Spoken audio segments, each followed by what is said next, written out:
Hello guys! For today's video ay may isi-share po akong napakalagang impormasyon para po sa ating lahat upang sa ganon ay makaiwas po tayo sa mga scammer online. At ito ang pag-turn on ng inyong messenger setting.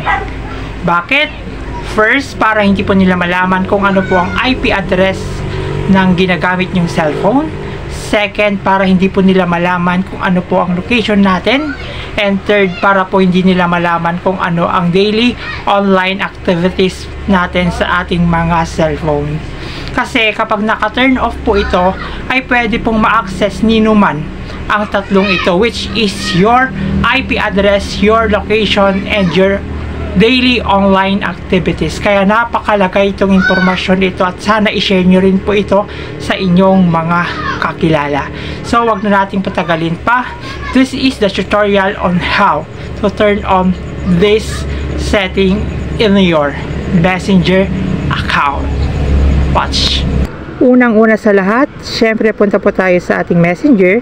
Then i-click lang po natin yung tatlong guhit sa left upper side ng ating cellphone, itong may red po. Then i-click lang po natin yung setting icon.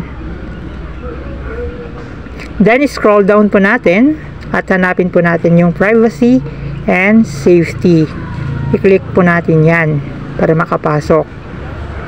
Then scroll down ulit po natin yan hanggang sa baba at i-click lang po natin itong protect IP address in calls. So ngayon i-turn on na po natin to. So para ma-turn on, i-click lang po natin ito.